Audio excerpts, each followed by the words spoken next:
Hi there. Welcome back to Enarati. I'm sorry about the long absence. I was trying to study stuff up before I could start making more lectures.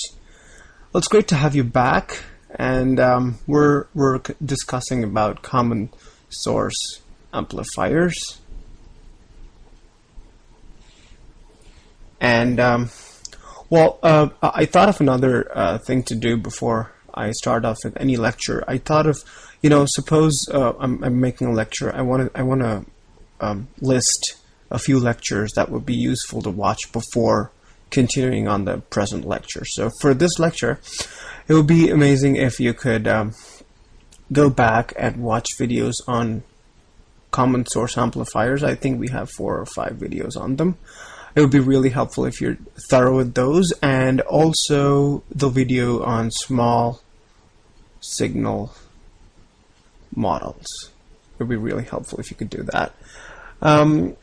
You'd be able to better take part in this discussion. So today we're going to be looking at,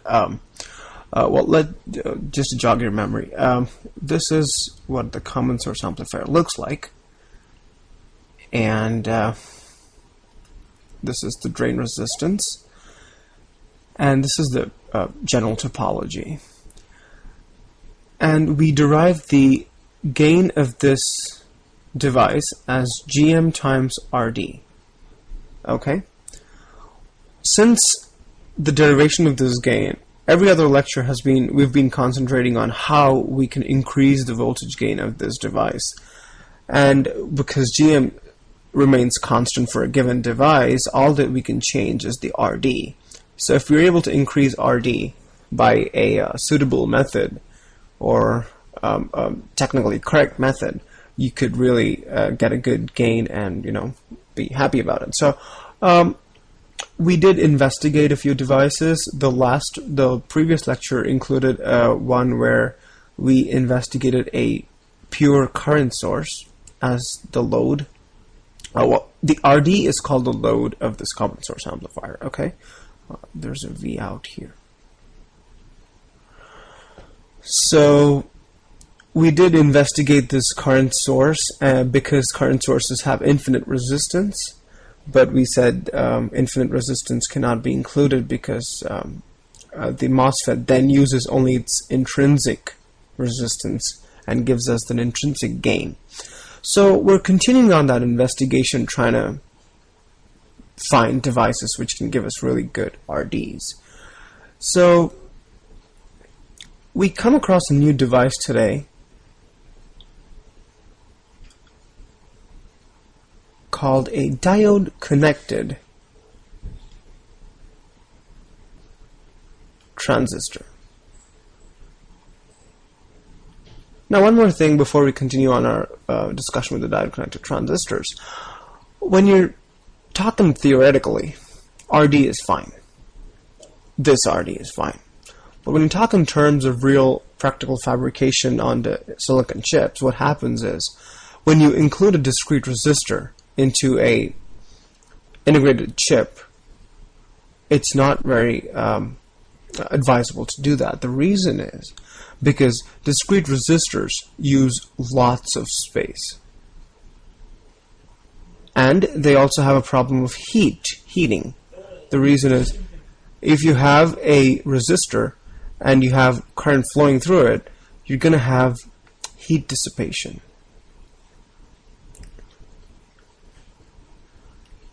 In an integrated chip, you're going to have millions of transistors, not just one and its load. You're going to have millions of them.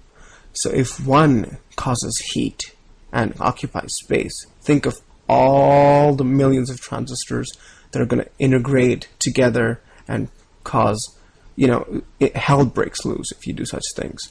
So even if you go to a fabrication plant and tell them that you want to include a resistor, they say, no, we cannot do that, unless you have an absolutely logical reason as to why you want to do that.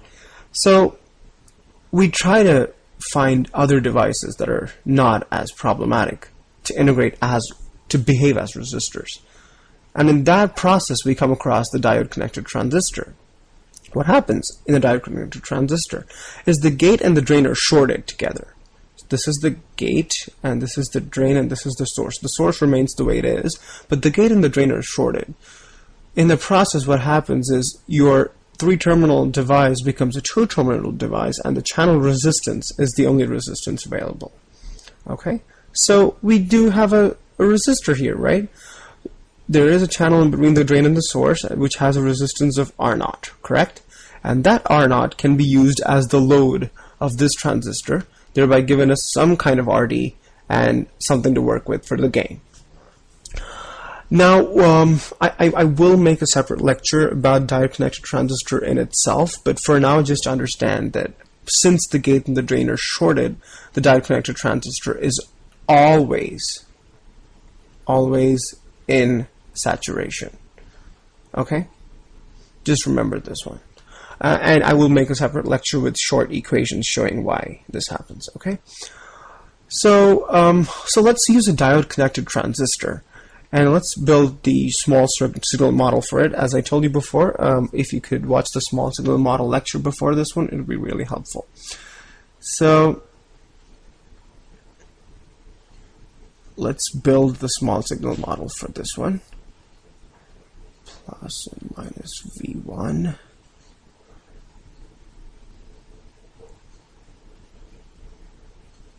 R0. And now, because we're using the diode-connected transistor, we want to find out what kind of resistance it can give us. It can give us some sort of resistance, yes, but we want in numbers. We want an expression as to how much resistance it can give us. So in that process, let's find out. So whenever you want to find the impedance of any circuit, impedance in the sense resistance, impedance is used in place of resistance if you're not using a discrete resistor. That's all. It's just a different name for resistance. So let's call it Rx. So for Rx, you need this, correct? You need a V and you need an I. So because we need those two, we just add an imaginary device here that has a voltage of Vx and drives an Ix current into the circuit. Okay? Now, if you look at this small signal model, well, here you'd be able to see the gate and drain are shorted, right? This is the short between the gate and the drain. Okay? Now,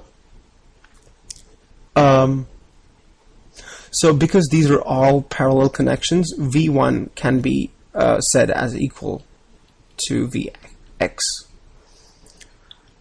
And since in parallel branches currents add up, you'll have Ix branching into two currents, one here and the other here, and they add up to this. Ix equal to Vx over R0 for this one, correct? And here, Gm times Vx. Now, Gm times V1, but V1 is equal to Vx, okay? Now, if you want, you can pause this video here and understand how this came about. Again, if I have to tell you, it's just one current going here, which is Vx over R0, and the second current coming here, which is Gm times Vx. Now, because Gm is already 1 over R, right? So this is correct, Vx over R, some sort of R. So let's figure out the impedance of this circuit. Can you factor Vx from here? I'm sorry. So Vx times 1 over R0 plus Gm. And here you have an Ix. So impedance is Vx over Ix. So take Ix here and bring this term here. You get 1 over R0 plus Gm equals Vx over Ix. Okay.